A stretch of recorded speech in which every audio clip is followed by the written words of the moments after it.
ನಮ್ಮ TV Facebook page ನ like ಮಾಡಿ, ಯೂಟ್ಯೂಬ್ ಚಾನೆಲ್ ನ ಸಬ್ಸ್ಕ್ರೈಬ್ ಮಾಡಿ.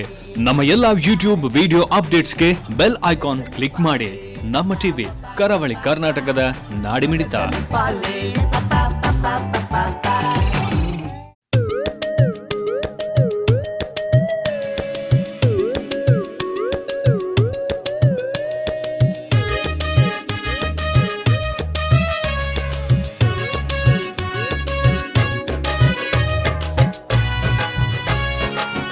Everybody come and laugh.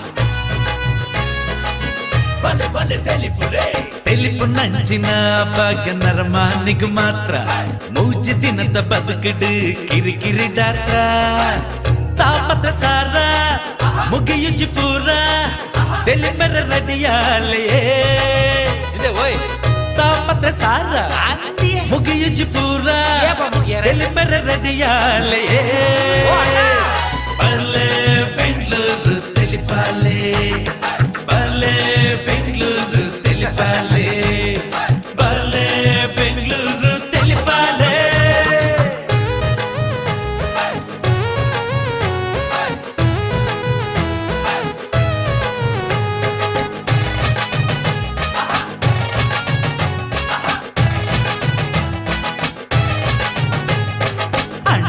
ಗಜ್ಜ ದೊಡ್ಡ ಮಾತ ಸೇರುಡೆ ಪವರ್ ಫ್ರೆಂಡ್ಸ್ ಬೆಂಗಳೂರದ ಮುತಾಲಿ ಕೇಡೆ. ಕಡಲ ತಡಿತ ತೆಲಿಕೆದ ಬರ್ಸ, ಕಡಲ ತಡಿತ ತೆಲಿಕೆದ ಬರ್ಸ ನಮ್ಮ ರಾಜಧಾನಿಡೆ. ಬಲ್ಲೆ ಬೆಂಗಳೂರು ತೆಲಿಪಾಲೆ, ಬಲ್ಲೆ ಬೆಂಗಳೂರು ತೆಲಿಪಾಲೆ. ದಿಗ್ದೆಸೆಗಳಿಂದ ನೆರೆ ನೀರು ಹರಿದುಕ್ಕಿ ಬರೆ ತುಂಬಿಯೂ ತುಳುಕಿರದೆ ನಿಂತಂತೆ ಕಡಲು. ನಿಷ್ಕಾಮಿ ಸ್ಥಿತಪ್ರಜ್ಞ ಇನಿತು ವಿಚಲಿತನಾಗ ನೆಷ್ಟು ವಿಷಯ ಶಕ್ತಿ ತವಕಿಸಿದರೊಡಲು. ಸ್ಥಿತಪ್ರಜ್ಞತೆಗೆ ಮತ್ತೊಂದು ಉದಾಹರಣೆಯಾಗಿ ನಿಂತಿರುವವರು ಇವತ್ತಿನ ಈ ಕಾರ್ಯಕ್ರಮದ ಉದ್ಘಾಟಕರು. ದೇವರಗುಂಡ ಎನ್ನುವಂತಹ ಒಂದು ಪುಟ್ಟ ಊರಿನಿಂದ ರಾಜ್ಯದ ವಿಧಾನಸಭೆಗೆ, ಬಳಿಕ ಲೋಕಸಭೆಗೆ, ಅಲ್ಲಿಂದ ರಾಜ್ಯದ ಮುಖ್ಯಮಂತ್ರಿಯಾಗಿ ಅವರ ನಡೆ ಖಂಡಿತವಾಗಿಯೂ ಅದೊಂದು ಮಾದರಿ, ರೋಚಕ, ಅತ್ಯದ್ಭುತ. ಇವತ್ತಿನ ಈ ಕಾರ್ಯಕ್ರಮದ ಉದ್ಘಾಟನೆಯನ್ನು ಗೈದಿರುವಂತಹ ಸನ್ಮಾನ್ಯ ಶ್ರೀ ಡಿ.ವಿ. ಸದಾನಂದ ಗೌಡ ಅವರು ನಮ್ಮ ಮುಂದೆ ತಮ್ಮ ಉದ್ಘಾಟನಾ ನುಡಿಗಳನ್ನು ನೀಡಬೇಕಾಗಿ ಅವರಲ್ಲಿ ವಿನಮ್ರಪೂರ್ವಕವಾಗಿ ವಿನಂತಿಯನ್ನು ಮಾಡಿಕೊಳ್ತಿದ್ದೇನೆ. ಸೇರ್ ನಂಚಿನ ಮಾತೆರೆಗಳನ್ನ ಪ್ರೀತಿಪೂರ್ವಕ ನಮಸ್ಕಾರಗಳು.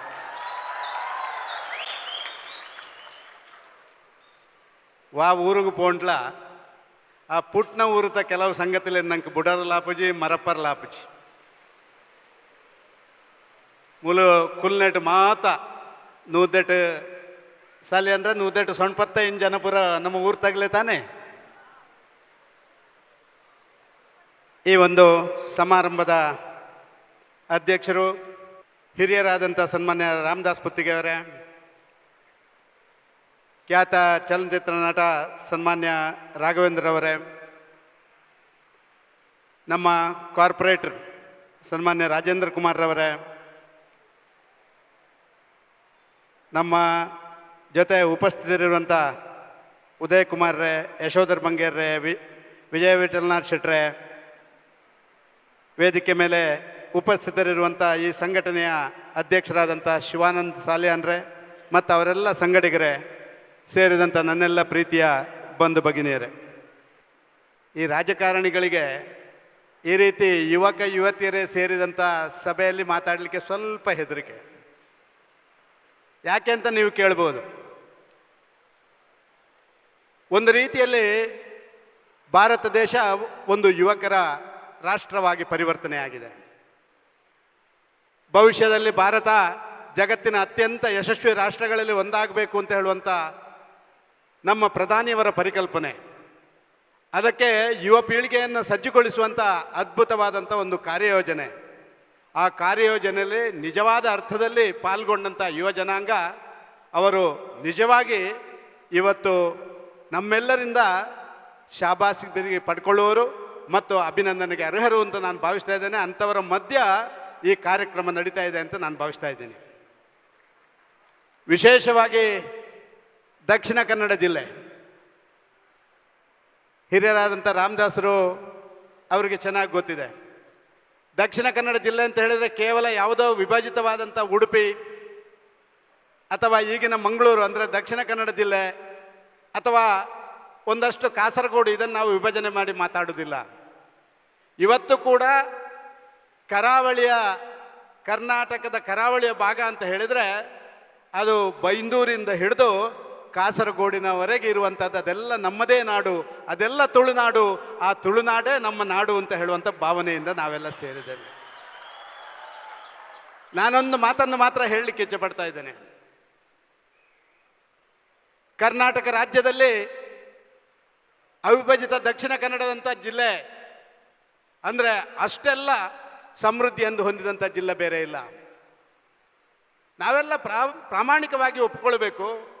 ಒಬ್ಬ ವ್ಯಕ್ತಿ ಅವ ಸಮಾಜದಲ್ಲಿ ಶಕ್ತಿ ಆಗಬೇಕು ಅಂತಿದ್ರೆ ಪ್ರಾಯಶಃ ಅವ ಹುಟ್ಟಿ ಬಂದಂಥ ಊರಿನ ಎಲ್ಲ ವಿಶೇಷತೆಯನ್ನು ಮೈಗೂಡಿಸ್ಕೊಳ್ಬೇಕು.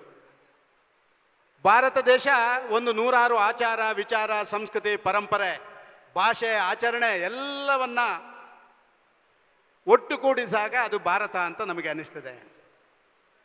ಅದೇ ರೀತಿ ಕರ್ನಾಟಕ ರಾಜ್ಯ ಅಂತ ಹೇಳಿದರೆ ಕರ್ನಾಟಕ ರಾಜ್ಯದ ಮುಂಬೈ ಕರ್ನಾಟಕದಿಂದ ಹಿಡಿದು ಈ ಭಾಗದ ಗುಲ್ಬರ್ಗ ಕರ್ನಾಟಕದಿಂದ ಹಿಡಿದು ನಮ್ಮ ಮಧ್ಯ ಕರ್ನಾಟಕ ಕರಾವಳಿ ಕರ್ನಾಟಕದಿಂದ ಹಿಡಿದು ಕರ್ನಾಟಕ ಆಗುತ್ತೆ.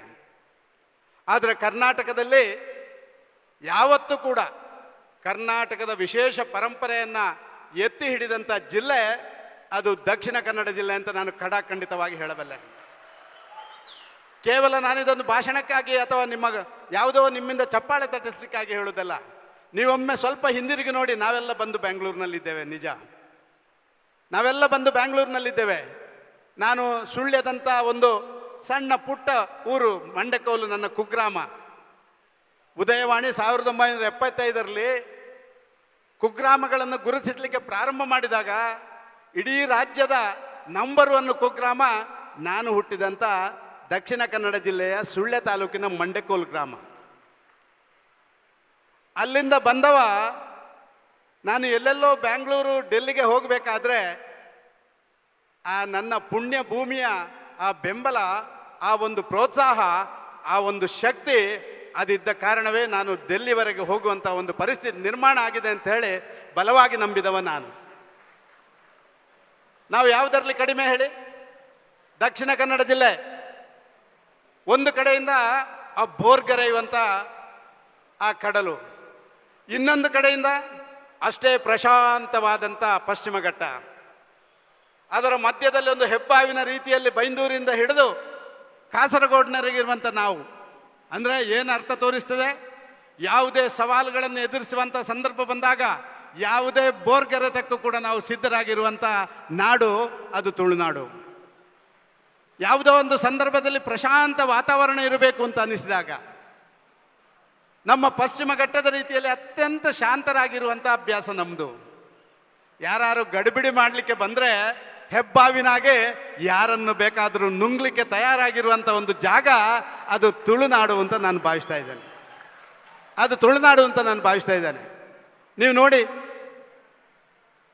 ಪ್ರಾಯಶಃ ಕರ್ನಾಟಕ ರಾಜ್ಯಕ್ಕಿರುವಂಥ ಏಕೈಕ ಮುಖ್ಯ ಬಂದರು ಅದು ಮಂಗಳೂರಿನಲ್ಲಿ, ಬೇರೆ ಎಲ್ಲಿಯೂ ಬಂದರಿಲ್ಲ. ಇಡೀ ದೇಶದ 8 ಬಂದರುಗಳಲ್ಲಿ ಕರ್ನಾಟಕ ರಾಜ್ಯಕ್ಕಿರುವಂಥ ಬಂದರು ಅದು ನಮ್ಮೂರಿನಲ್ಲೇ ಇರೋದು, ಬೇರೆ ಎಲ್ಲಿ ಹೋದರೂ ಯಾರಿಗೂ ಸಿಕ್ಕಲ್ಲ. ಆಲೋಚನೆ ಮಾಡಿ, 2 ಇಂಟರ್ನ್ಯಾಷನಲ್ ಏರ್ಪೋರ್ಟ್ ಕರ್ನಾಟಕದಲ್ಲಿ, ಒಂದು ನಮ್ಮ ರಾಜ್ಯದ ಕ್ಯಾಪಿಟಲ್ ಬೆಂಗಳೂರಿನಲ್ಲಿ ಆದರೆ ಇನ್ನೊಂದು ನಮ್ಮೂರು ಮಂಗಳೂರಿನಲ್ಲಿ.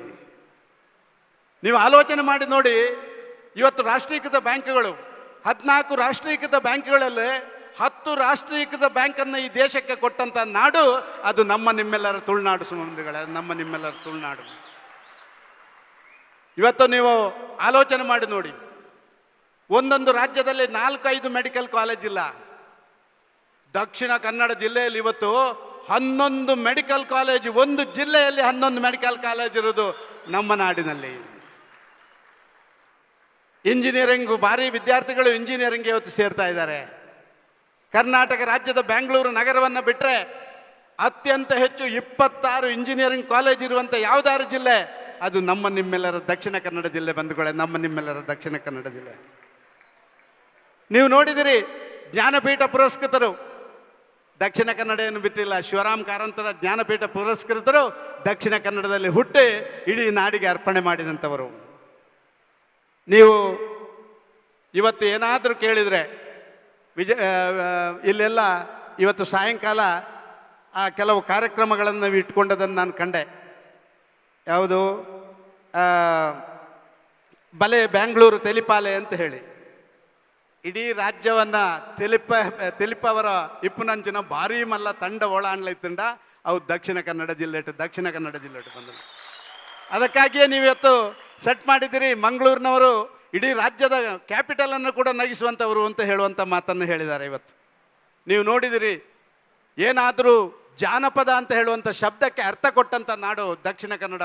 ಆ ಭೂತಕಾಲ ನೋಡಿದರೆ ನಮಗೆ ಒಮ್ಮೊಮ್ಮೆ ಮೈಯಲ್ಲಿ ದರ್ಶನ ಬರುವಂಥ ಸಂಗತಿಗಳಾಗ್ತದೆ. ಆ ಭೂತಕೋಲ ನೋಡಿದರೆ ನೀವು, ಆ ಯಕ್ಷಗಾನ ಬಯಲಾಟ, ಒಂದೊಂದು ಪೆಟ್ಟು, ಚೆಂಡೆಯ ಪೆಟ್ಟು ಮನುಷ್ಯನನ್ನು 3 ಫೀಟ್ ಎತ್ತರಕ್ಕೆ ಏರಿಸಿ ಹಾರಾಡುವಂಥ ಕೆಲಸ ಕಾರ್ಯಗಳನ್ನು ಮಾಡುವಂಥದ್ದು ನೀವು ಕಂಡಿದ್ದೀರಿ. ಇವತ್ತು ಪಾಡ್ದನ, ಆ ಒಂದು ಹಳ್ಳಿಯ ಮೂಲೆಯಲ್ಲಿ ಒಂದು ಭತ್ತದ ಗದ್ದೆಯಲ್ಲಿ ಒಂದು ಪಾಡ್ದನ ಹಾಡುವಂಥ ತಾಯಿ ಇವತ್ತು ನಮ್ಮ ರಾಷ್ಟ್ರ ಪ್ರಶಸ್ತಿಗಳನ್ನು ಪಡ್ಕೊಂಡಿದ್ದಾರೆ. ನಮ್ಮ ರಾಜ್ಯದ ಪ್ರಶಸ್ತಿಗಳನ್ನು ಪಡ್ಕೊಂಡದ್ದನ್ನು ನಾವು ಕಂಡಿದ್ದೇವೆ. ನೀವು ನೋಡಿದಿರಿ ಸಿನಿಮಾ ರಂಗ, ಯಾರು ಮುಂಬೈಯ ಸಿನಿಮಾ ರಂಗದ ಖ್ಯಾತ ತಾರೆ ಯಾರಪ್ಪ? ಅವರೆಲ್ಲ ಮಂಗಳೂರಿನವರು ತಾನೆ. ಭೂಗತದವರುಗಳು ಮಂಗಳೂರಿನವರೇ, ನೀವೇನು ಕಡಿಮೆ ಇಲ್ಲ.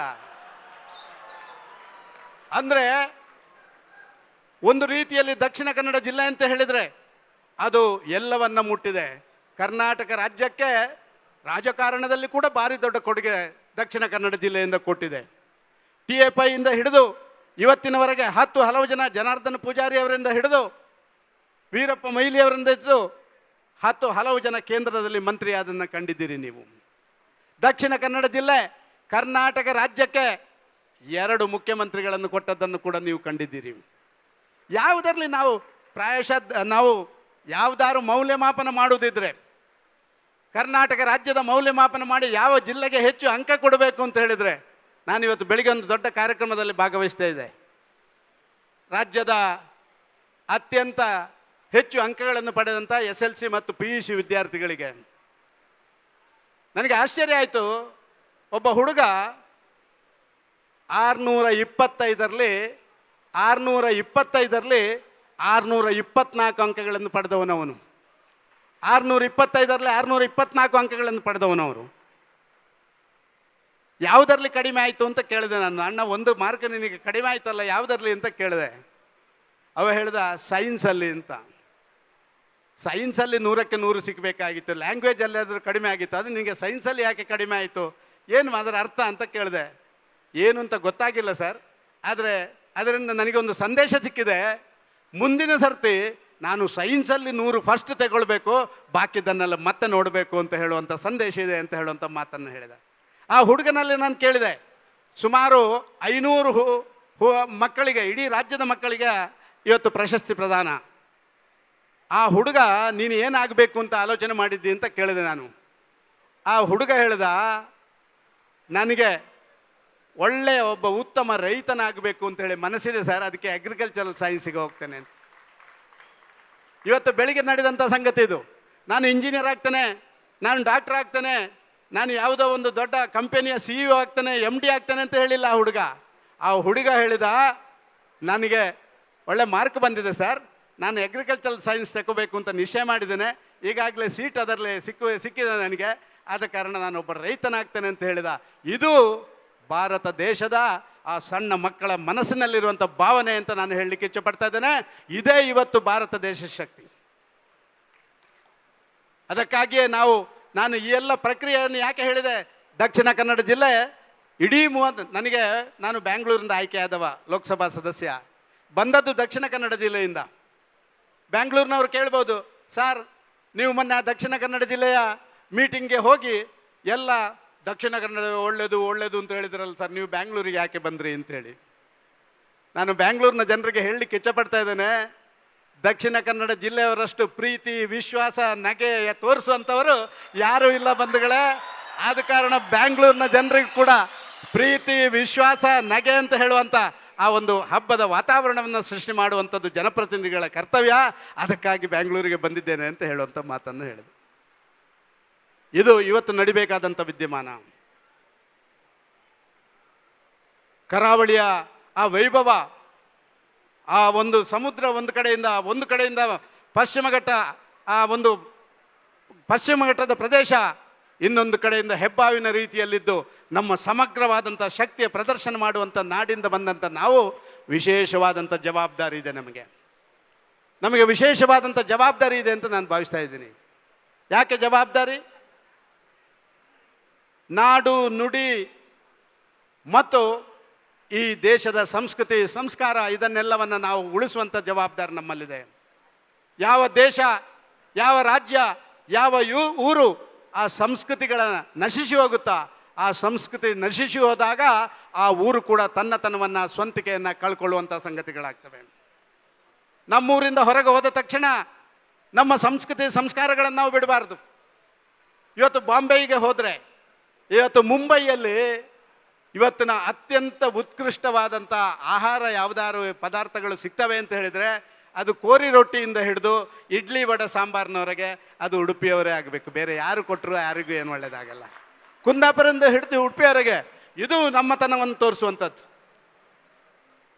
ನಾನೊಬ್ಬ ಜನಪ್ರತಿನಿಧಿಯಾಗಿ ನಾನು ಯಾವುದೇ ಸ್ಥಾನಕ್ಕೆ ಹೋದರೂ ನೀವು ಇಲ್ಲಿಂದ ಬಂದವರು ಅಂತ ಕೇಳಿದರೆ ನನ್ನ ಕ್ಷೇತ್ರವನ್ನು ಹೇಳ್ಬೋದು, ಆದರೆ ಅದರ ಜೊತೆಯಲ್ಲಿ ಹುಟ್ಟಿದ ಊರನ್ನು ಹೇಳೋದು ನನ್ನ ಧರ್ಮ ಅಂತ ನಾನು ಭಾವಿಸ್ತಾ ಇದ್ದೀನಿ. ಅದು ಹೇಳಿದಾಗಲೇ ನಮಗೆ ಶಕ್ತಿ ಬರುತ್ತೆ. ನಾನು ಇಲ್ಲಿ ಬರುವಾಗ ರಾಜೇಂದ್ರ ಕುಮಾರ್ ಸಿಕ್ಕಿದ್ರು, ಅಲ್ಲಿ ಭಾರಿ ಜನ ಸೇರ್ತೀರಿ ಅಂತ ಹೇಳಿದರು. ಅಂದ ಮಾರ್ರೆ ಏತು ಒಂದು 500 ಉಳ್ಳೇರ 1000 ಉಳ್ಳೇರ ಅಂತ ಕೇಳಿದೆ. ಈ 5,000ವನ್ನು ನೋಡಿದ ಮೇಲೆ ನನ್ನ 500ಕ್ಕೆ ಆ ಸೊನ್ನೆಗೆ ಎಷ್ಟು ಬೆಲೆ ಉಂಟು ಅಂತ ಹೇಳುವಂಥದ್ದು ನನಗೆ ಆಗ ಕಾಣಲಿಕ್ಕೆ ಸಾಧ್ಯ ಆಯಿತು. ಹೌದು ಶಿವಾನಂದ್ರೆ, ನಿಜವಾಗಿ ಶಿವಾನಂದ್ರೆ ನಾನು ಆ ರೀತಿ ಆಲೋಚನೆ ಮಾಡಿದ್ದೆ. ಆದರೆ ಅದನ್ನು ಮಾಡುವಂಥ ಸಂಗತಿಗಳು ಈ ರೀತಿಯಲ್ಲಿ ಒಂದು ನಿಮ್ಮ ಶಕ್ತಿಯ ಪ್ರದರ್ಶನ ಆಗಿದೆ. ಈ ರೀತಿಯಲ್ಲಿ ನೀವು ಎಲ್ಲವನ್ನು ಮಾಡುವಂಥ ಕೆಲಸ ಕಾರ್ಯಗಳನ್ನು ಮಾಡಿದ್ದೀರಿ. ನಾನು ನಿಮ್ಮಲ್ಲಿ ವಿನಂತಿ ಮಾಡೋದು ಒಂದೇ, ನಮ್ಮ ಶಕ್ತಿಯ ಸದ್ವಿನಿಯೋಗ ಆಗಬೇಕು. ನಮ್ಮ ಶಕ್ತಿಯ ಸದ್ವಿನಿಯೋಗ ಆಗಬೇಕು. ಈ ಸದ್ವಿನಿಯೋಗವನ್ನು ಮಾಡುವಂಥ ಕೆಲಸ ಕಾರ್ಯವನ್ನು ಪವರ್ ಫ್ರಂಟ್ಸ್ನವರು ಇವತ್ತು ಮಾಡ್ತಾ ಇದ್ದಾರೆ. ನಾನು ಇಷ್ಟೆಲ್ಲ ಹೇಳಿದ್ದು ಯಾಕೆ ಅಂತ ಹೇಳಿದರೆ, ಪವರ್ ಫ್ರಂಟ್ಸ್ನವರ ಶಕ್ತಿಯ ಹಿಂದೆ ಆ ತುಳುನಾಡಿನ ಶಕ್ತಿ ಅತ್ಯಂತ ವೇಗವಾಗಿ ಅವರ ಹಿಂದೆ ಇದೆ. ನಾನು ಶಿವಾನಂದ ಸಾಲಿಯಾನ್ ಮತ್ತು ಅವರ ತಂಡಕ್ಕೆ ಅಭಿನಂದನೆ ಸಲ್ಲಿಸ್ತಾ ಇದ್ದೇನೆ. ನೀವು ಏನು, ಯಾರು, ಹೇಗೆ ಅಂತ ಹೇಳುವಂಥದ್ದು ತೋರಿಸ್ಕೊಟ್ಟಿದ್ದೀರಿ.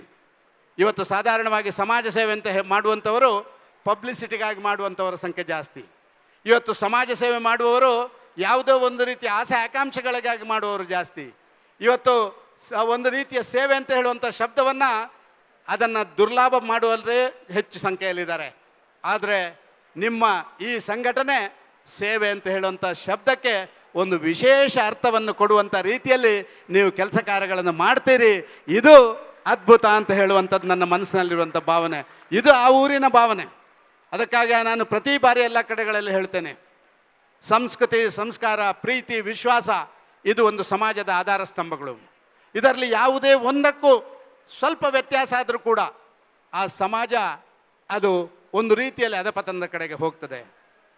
ಸಂಸ್ಕೃತಿಯನ್ನು ಕಳ್ಕೊಂಡಂಥ ಭಾರತವನ್ನು ನಮಗೆ ಊಹಿಸಲಿಕ್ಕೆ ಸಾಧ್ಯ ಇಲ್ಲ. ಸಂಸ್ಕಾರ ಇಲ್ಲದಂಥ ಭಾರತ ಜಗತ್ತಿನಲ್ಲಿ ಯಶಸ್ವಿ ಆಗಲಿಕ್ಕೆ ಸಾಧ್ಯ ಇಲ್ಲ. ಪ್ರೀತಿ ಇಲ್ಲದಂಥ ಕುಟುಂಬ ಯಾವತ್ತೂ ಕೂಡ ಏಳಿಗೆ ಆಗಲಿಕ್ಕೆ ಸಾಧ್ಯವೇ ಇಲ್ಲ. ವಿಶ್ವಾಸ ಇಲ್ಲದೆ ಯಾವ ವ್ಯಕ್ತಿಯು ನಡ್ಕೊಳ್ಳಿಕ್ಕೆ ಕೂಡ ಸಾಧ್ಯನೇ ಇಲ್ಲ. ಇದು 4 ಕೂಡ ತುಳುನಾಡಿನ ಮಣ್ಣಿನ ಕಣ ಕಣದಲ್ಲಿದೆ. ಹೇಗೆ ವಿವೇಕಾನಂದರು ಅಮೇರಿಕದಿಂದ ಬಂದಾಗ ಆ ಸಮುದ್ರದ ತಟದಲ್ಲಿ ಮರಳಲ್ಲಿ ಹೊರಳಾಡಿ ಮತ್ತೆ ಭಾರತ ದೇಶ ಪ್ರವೇಶ ಮಾಡಿದ್ರ, ದಕ್ಷಿಣ ಕನ್ನಡ ನಾವೆಲ್ಲ ಊರಿಗೆ ಹೋದಾಗ ನಮ್ಮ ಪುಣ್ಯ ಭೂಮಿಯನ್ನು ಮುಟ್ಟಿ ನಮಸ್ಕಾರ ಮಾಡಿ ಮತ್ತೆ ನಮ್ಮ ಶಕ್ತಿಯನ್ನು ಕ್ರೋಢೀಕರಣ ಮಾಡಿಕೊಂಡು ನಾವು ಬರಬೇಕು. ಅದಕ್ಕಾಗಿಯೇ ಇವತ್ತಿನ ಭೂತಾರಾಧನೆಗಳಿರ್ಬೋದು, ಇವತ್ತು ಬೇರೆ ಬೇರೆ ನಮ್ಮೂರಿನಲ್ಲಿ ನಡೆಯುವಂಥ ದೈವ ಕೋಲ ತಂಬಿಲಗಳಿರ್ಬೋದು, ಇದಕ್ಕೆ ತನ್ನದೇ ಆದಂಥ ಶಕ್ತಿ ಸಂಸ್ಕಾರಗಳಿರುವಂಥದ್ದು. ಅದೊಂದು ವಿಚಾರವನ್ನು ತಿಳಿಸುವಂಥ ಕೆಲಸ ಮಾಡ್ತದೆ. ನಾನೆಲ್ಲ ಇಲ್ಲಿ ಸೇರಿದಂಥ ಎಲ್ಲ ಯುವಕ ಯುವತಿಯರಲ್ಲಿ ಸೇರೋದು. ವರ್ಷಕ್ಕೆ 2 ಬಾರಿ ನಮ್ಮೂರಿಗೆ ಹೋಗಲೇಬೇಕು. 2 ಬಾರಿ ನಮ್ಮೂರಿನಲ್ಲಿ 1 ವಾರ ಇರಲೇಬೇಕು. 1 ವಾರ ನಮ್ಮೂರಿನ ಎಲ್ಲ ವಿಚಾರಗಳನ್ನು ತಿಳ್ಕೊಳ್ಳೇಬೇಕು. ನೀವು ನೋಡಿ, 1 ವಾರ ನೀವು ನಿಮ್ಮೂರಿನಲ್ಲಿ ಇದ್ದು ಅಲ್ಲಿಂದ ಹೊರಡುವಾಗ ನೀವೊಂದು ಹೊಸ ವ್ಯಕ್ತಿಯಾಗಿ ಹೊರಡ್ತೀರಿ. ನಾನಲ್ಲಿ ಹೋದಾಗ ಸದಾನಂದನಾಗಿ ಹೋಗ್ತೇನೆ, ಬರುವಾಗ ಸ್ವಲ್ಪ ಹೊಸ ಸದಾನಂದನಾಗಿ ಬರುವಂಥ ಕೆಲಸ ಕಾರ್ಯಗಳು ನಮ್ಮೂರಿಗೆ ಹೋಗಿ ಬಂದಾಗೆಲ್ಲ ನಡೆದದ್ದು ನನ್ನ ಜೀವನದಲ್ಲಿದೆ. ತಾವು ಅದನ್ನು ಮಾಡಬೇಕು ಅಂತ ಹೇಳುವಂಥ ಮಾತ್ರ ವಿನಂತಿ ಮಾಡಿ, ಇವತ್ತು ಸಾಲೆ ಅಂದರೆ ನಾನು ನಿಮಗೆ ಅಭಿನಂದನೆ ಸಲ್ಲಿಸ್ತಾ ಇರುವಂಥದ್ದು ನೀವಿವತ್ತು ಮಾಡ್ತಾ ಇರುವಂಥ ಕಾರ್ಯಕ್ರಮಗಳು. ನೀವಿವತ್ತು ಮಾಡ್ತಾ ಇರುವಂಥ ಕಾರ್ಯಕ್ರಮಗಳು ಒಂದು ಸರ್ಕಾರ ಮಾಡ್ತಾ ಇರುವಂಥ ಕಾರ್ಯಕ್ರಮ. ಸಮಾಜದಲ್ಲಿ ಯಾರ್ಯಾರಿಗೆ ಏನೇನು ಆಗಬೇಕೋ ಎಲ್ಲವನ್ನು ಸರ್ಕಾರದಿಂದ ಯಾರೂ ನಿರೀಕ್ಷೆ ಮಾಡಲಿಕ್ಕೆ ಸಾಧ್ಯ ಇಲ್ಲ. ಕೇಂದ್ರ ಸರ್ಕಾರ ಇರಲಿ, ರಾಜ್ಯ ಸರ್ಕಾರ ಇರಲಿ, ತಮ್ಮದೇ ಇತಿಮಿತಿಗಳಿದ್ದಾವೆ ನಮಗೆ. ಆದರೆ ಸರ್ಕಾರದ ಜೊತೆ ಸಂಘಟನೆಗಳು, ಸರ್ಕಾರದ ಜೊತೆ ಸಮಾಜದ ವಿವಿಧ ಭಾಗಗಳು ಒಟ್ಟಿಗೆ ಸೇರಿಕೊಂಡು ನಾವು ಕೂಡ ಇದು ನಮ್ಮ ಜವಾಬ್ದಾರಿ ಇದೆ ಅಂತ ಮಾಡಿದರೆ ನಮ್ಮ ಆ ಒಂದು ಒಟ್ಟಾರೆ ಅಭಿವೃದ್ಧಿ ಅತ್ಯಂತ ವೇಗವಾಗಿ ಮುಂದೆ ಹೋಗಲಿಕ್ಕೆ ಸಾಧ್ಯ ಆಗುತ್ತೆ, ದೇಶ ಮುಂದೆ ಹೋಗಲಿಕ್ಕೆ ಸಾಧ್ಯ ಆಗುತ್ತೆ. ಅದಕ್ಕಾಗಿ ಪ್ರಧಾನಮಂತ್ರಿಯವರು ಒಂದು ಮಾತನ್ನು ಹೇಳಿದರು. ನಾನೊಬ್ಬ ಪ್ರಧಾನಮಂತ್ರಿಯಾಗಿ ಕೆಲಸ ಮಾಡ್ತಾ ಇರ್ಬೋದು, ಆದರೆ ನಾನೊಬ್ಬ ಪ್ರಧಾನಮಂತ್ರಿಯಾಗಿ ಪ್ರತಿ ಹೆಜ್ಜೆ ಮುಂದಿಡಬೇಕು ಅಂತ ಹೇಳುವಂಥ ಆಶೆ ಆಕಾಂಕ್ಷೆ ನನ್ನಲ್ಲಿದೆ. ಆದರೆ ನನ್ನ ಮನಸ್ಸಲ್ಲಿ ಇನ್ನೊಂದು ಭಾವನೆ ಇದೆ.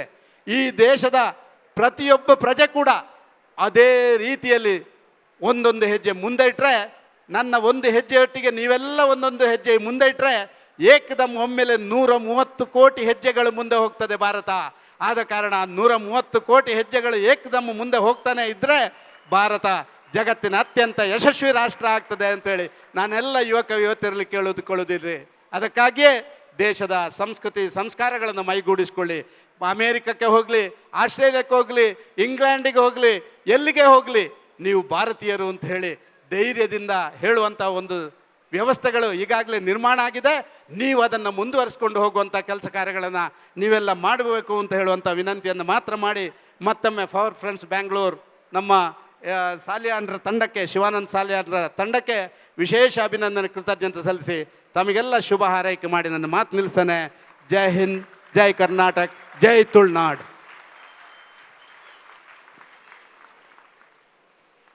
ವಂದನೆಗಳು. ಬಂಧುಗಳೇ, ಕಳೆದ ವರ್ಷ ಅಕ್ಷರಶಃ ಮೇಘ ಸ್ಫೋಟವಾಗಿ ನೆರೆಗೆ ಇಡೀ ಕೊಡಗು ತತ್ತರಿಸಿದಂಥ ಸಂದರ್ಭದಲ್ಲಿ ಸಾಕಷ್ಟು ಕುಟುಂಬಗಳು ಒಂದು ರೀತಿಯಲ್ಲಿ ನೆಲೆಯನ್ನು ಕಳೆದುಕೊಂಡಿತ್ತು. ಆ ಸಂದರ್ಭದಲ್ಲಿ ಅವರ ನೆರವಿಗೆ ಧಾವಿಸಿದ್ದು ಇದೇ ಪವರ್ ಫ್ರೆಂಡ್ಸ್ ಬೆಂಗಳೂರು. ಈ ಒಂದು ಸಂದರ್ಭದಲ್ಲಿ 5 ಕುಟುಂಬಗಳಿಗೆ ತಲಾ 50,000ದಂತೆ ಧನ ಸಹಾಯವನ್ನು ಮಾಡ್ತಾ ಇದ್ದಾರೆ. ಆ ಧನ ಸಹಾಯವನ್ನು ಇದೀಗ ಸ್ವೀಕರಿಸಬೇಕಾಗಿ ಅವರಲ್ಲಿ ವಿನಂತಿಯನ್ನು ಮಾಡಿಕೊಳ್ಳುತ್ತಾ ಸಂತ್ರಸ್ತರ ಪಟ್ಟಿಯನ್ನು ಹೇಳ್ತಾ ಇದ್ದೇನೆ. ಶ್ರೀ HG ಬಾಳಪ್ಪ, ಅದೇ ರೀತಿ ಶ್ರೀ ಸತೀಶ್ ಪಿ, ಶ್ರೀಮತಿ ಪದ್ಮಾವತಿ, ಶ್ರೀ ವಿಜಯ್ ಕುಮಾರ್ ಹಾಗೂ ಶ್ರೀ ಚಂದ್ರಶೇಖರ್ ಇವರುಗಳು ವೇದಿಕೆಗೆ ಆಗಮಿಸಬೇಕು. ಹಿನ್ನೆಲೆಯಲ್ಲಿ ಆ ಕೊಡಗಿನ ಭೀಕರತೆ ಹೇಗಿತ್ತು ಎನ್ನುವ ಚಿತ್ರಣ ಕೂಡ ಮೂಡಿ ಬರಲಿಕ್ಕಿದೆ. ಬೆಂಗಳೂರು ತಲುಪಾಲೆ